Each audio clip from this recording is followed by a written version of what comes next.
इस week market के अंदर जो होना था हुआ। अब देखेंगे नेक्स्ट वीक मार्केट के अंदर क्या हो सकता है। इस वीक जो हमने ट्रेडिंग कॉल्स दिए थे क्या एक्यूरेसी रही है उनकी, ओवरऑल प्रॉफिट कितना बना, सारी चीज़ों के बारे में बात करेंगे। पहले निफ्टी को एनालाइज करते हैं। निफ्टी क्या कर सकता है आगे आने वाले वीक के अंदर और पूरे इस मंथ के अंदर, क्या व्यू रहेगा निफ्टी का, चलिए उसके बारे में बात करते हैं। देखिए मैंने ना एक इंडिकेटर लगाया हुआ है अभी गैप कंप्रेशन का। इसने मेरे को इस पॉइंट पे बाय सिग्नल दिया था, बट ये डायरेक्टली मेरे लिए बाय सिग्नल नहीं था। ये सिर्फ और सिर्फ मेरे लिए एक इंडिकेशन था कि आप यहाँ पे रेडी हो जाओ कि हम लोग बाय करने को देख सकते हैं। बट यहाँ पे मैं इसको थोड़ा डिफरेंट तरीके से यूज़ करूँगा। देखिएगा ये ना एक बहुत बड़ा गैप क्रिएट किया था निफ्टी ने। अगर मैं मार्क करूँ इस पॉइंट से लेके इस पॉइंट तक निफ्टी ने एक बहुत बड़ा गैप क्रिएट किया था। अब इस गैप की वजह से ना मेरे को ये वाला सिग्नल मिला बाय का।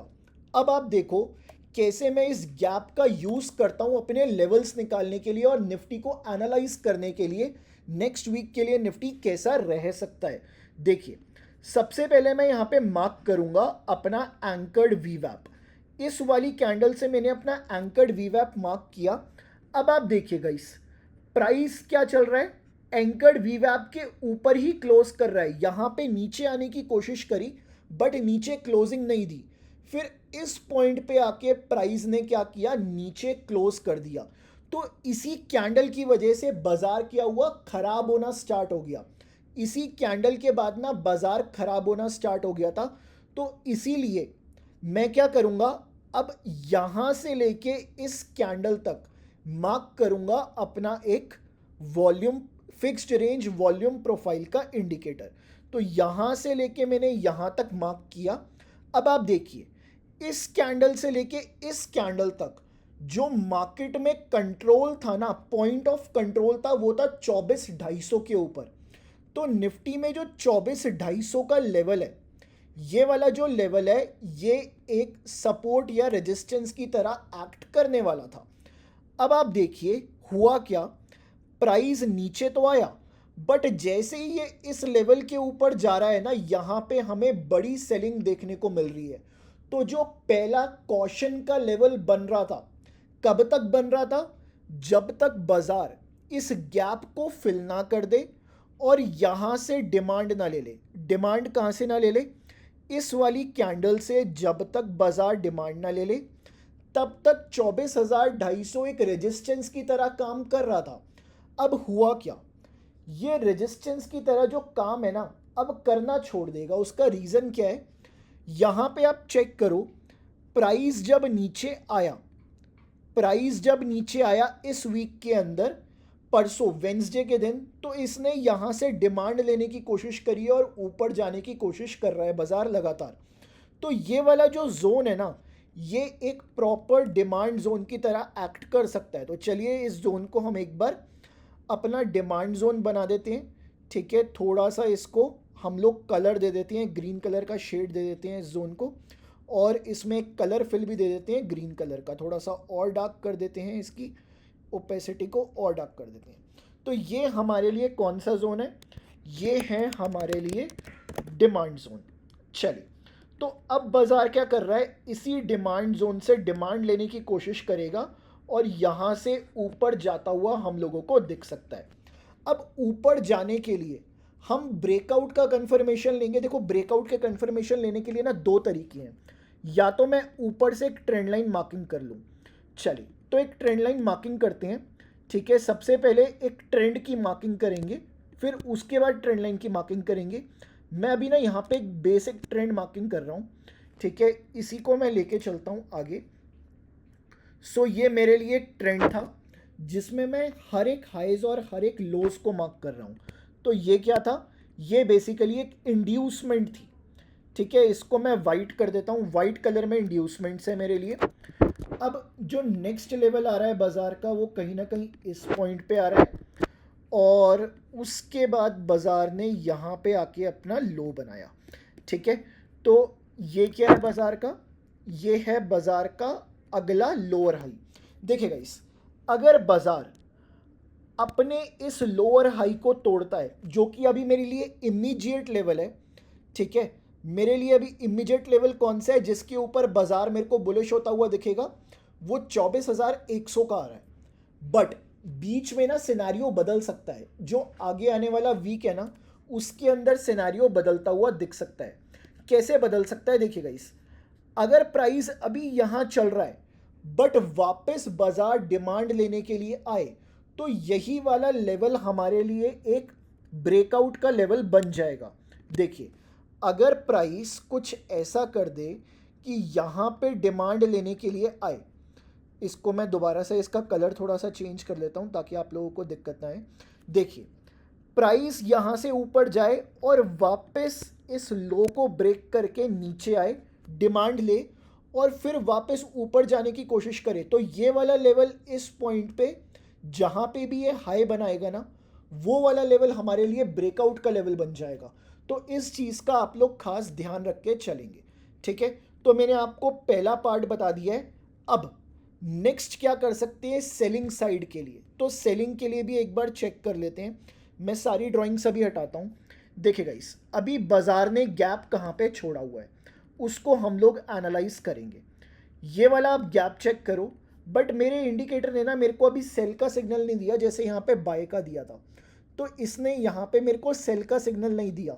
बट स्टिल हम लोग एक बार एनालाइज करने की कोशिश करेंगे। अब आप बोलोगे यहाँ पे ना यार ये ऊपर भी मेरे को गैप दिख रहा है छोटा सा, तो यस ये भी एक गैप है जिसको मैं एनालाइज करूँगा। बट पहले हम लोग एनालाइज करते हैं इस वाले गैप को, क्या लग रहा है इस गैप के अंदर, ये गैप कैसा परफॉर्म कर सकता है, आगे चल के चीज़ें कैसी दिख सकती हैं।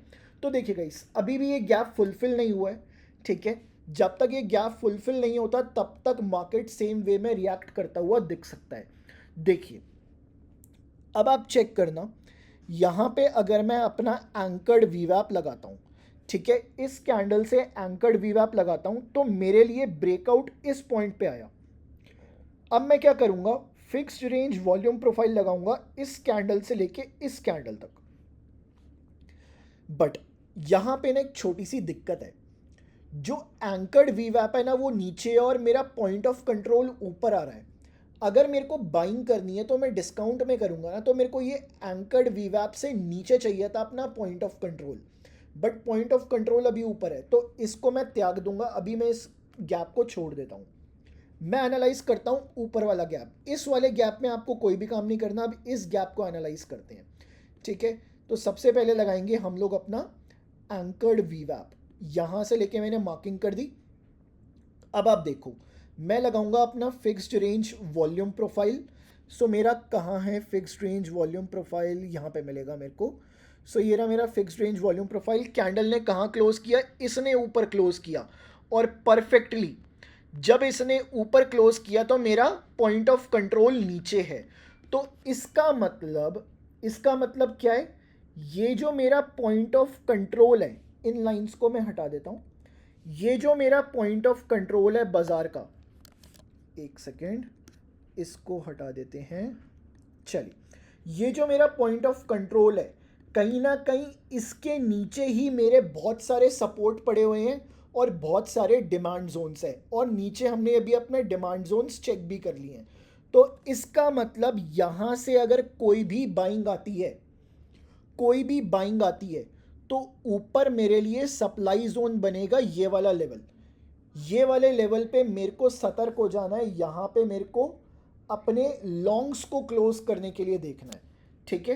तो ये मेरे लिए क्या बनेगा, एक सप्लाई जोन बनेगा मेरे लिए, और यहाँ पे बाजार वापस रिवर्सल ले सकता है। तो ये था क्या, सप्लाई जोन, ठीक है। सो आई गेस इतनी क्लैरिटी आपको मिल गई होगी। चलिए, अभी हम लोग देखते हैं वीकेंड पे क्या क्या चीज़ें लाइंड अप है, ठीक है। मैं ग्लोबल पॉलिटिक्स की बात कर रहा हूँ, ठीक है। ग्लोबल पॉलिटिक्स की वजह से क्या क्या चीज़ें लाइंड अप है वीकेंड पे, आज क्या चीज़ें आने वाली है। देखो, वीकेंड पे तो यहाँ पे कुछ मिलेगा नहीं, बट बाज़ार के अंदर जो फ्राइडे को चीज़ें आ रही है ना, ठीक है, और नेक्स्ट वीक जो चीज़ें आ रही है उसके बारे में बात करते हैं। देखिए, फ्राइडे के दिन आपको, ठीक है, नॉन फार्म एम्प्लॉयमेंट चेंज का डेटा मिल रहा है और अनएम्प्लॉयमेंट रेट मिल रहा है यूएस के अंदर। बट हम लोग देखते हैं अभी मंडे के दिन क्या हो सकता है, ठीक है। मंडे के दिन यहाँ पे मेरे लिए हाई वैल्यू इकोनॉमिक इवेंट्स कौन से हैं, कोई नहीं है। मेरे को वेंसडे को मिल रहे हैं कौन कौन से core CPI data, core CPI year on year, फिर सीपीआई डेटा मेरे को मिल रहा है, फिर बीओसी रेट स्टेटमेंट आ रहा है, ये तो कनाडा का है, बट ठीक है मेरे लिए यूएस के डेटास चाहिए जो कि वेंसडे को आ रहे हैं। ठीक है, तो थर्सडे के दिन भी मेरे को यहाँ पे कुछ हाई वैल्यू इवेंट्स देखने को मिलेंगे, तो मेरे को इन सारी चीज़ों का ध्यान रखना है क्योंकि ये अगले दिन के मार्केट को इफेक्ट करते हैं, इसलिए मैं वीकली एनालिसिस लेके आता हूँ आप लोगों के लिए। फ्राइडे के दिन ऐसा सच कुछ नहीं है, नेक्स्ट फ्राइडे के दिन, तो नेक्स्ट मंडे के लिए हमें कुछ खास हाई वैल्यू इवेंट्स नहीं मिलेंगे। तो अभी हम लोग क्या करेंगे, देखेंगे कि रुपया क्या कर रहा है। ठीक है, मैं आपको दिखाऊंगा, आपको इस चीज़ को देखने की बहुत ज़्यादा उत्सुकता है तो मैं आपको दिखाऊंगा। चलिए कोई नहीं, मैं पहले आपको फ्यूचर ऑप्शन का बता देता हूँ। मंडे के दिन 3700 का लॉस था, ट्यूसडे के दिन 1600 का लॉस था, वेंसडे को 2300 का प्रॉफिट, थर्सडे को 6000 का प्रॉफिट, फ्राइडे को 7000 का प्रॉफिट। तो गाइस आपको पता है कि आपको कहाँ पे आना है, ये डेटा आपके सामने बिल्कुल ट्रांसपेरेंसी से रखा जा रहा है। जो लॉस है उसको लॉस दिखाया, जो प्रॉफिट है उसको प्रॉफिट दिखाया। तो इसलिए मैं बोलता हूँ मल्टीफाई आपके सामने बिल्कुल ट्रांसपेरेंट डेटा रखता है और आपको सब कुछ एप्लीकेशन पे मिलता है। जाके अपने फ़ोन्स में ना एप्लीकेशन पे आप चेक कर सकते हो। मैंने भी यहाँ पे एप्लीकेशन खोल ली है तो मैं सारा डेटा यहाँ पे चेक कर सकता हूँ, एक एक चीज़ की एक्यूरेसी है मेरे पास, सेक्टर ट्रेंड्स क्या है, मार्केट सेंटीमेंट क्या है, मेरे को सब कुछ मिल रहा है। ट्रेड्स में जाके भी आप चेक कर सकते हो और हिस्टोरिकल ट्रेड्स भी देख सकते हो आप। यहाँ पे एक्सेल डाउनलोड करने का ऑप्शन है आपके पास, तो सारी चीज़ें आप चेक कर सकते हो। चलिए अभी मैं एनालाइज करूँगा पहले रुपए को, क्या कर रहा है रुपया, उसके बाद मैं आपको कमोडिटीज़ और इक्विटीज़ के बारे में भी बताऊँगा। देखिए मैं यूएसडी आईएनआर को एनालाइज करता हूँ कि यार ये कर क्या रहा है, चल क्या रहा है यूएसडी आईएनआर के अंदर। ठीक है, मार्केट में ऐसे कौन से लेवल्स हैं जहाँ पे यूएसडी आईएनआर में ब्रेकआउट देखने को मिला और आगे आने वाले समय में क्या लेवल्स हमें देखने को मिल सकते हैं। चलिए सो देखिए गाइस, जो बाजार में हमें लास्ट ब्रेकआउट देखने को मिला था वो कहीं ना कहीं इस लेवल के ऊपर देखने को मिला था। बेसिकली यहाँ पे जो एक पैटर्न का फॉर्मेशन देखने को मिला था ना, इसको हम लोग बोलते हैं कप एंड हैंडल का पैटर्न। सो ये जो कप एंड हैंडल का पैटर्न है ना, ये कब चलता हुआ दिखता है, ये हमें बनता हुआ दिखता है एक अप ट्रेंड के अंदर।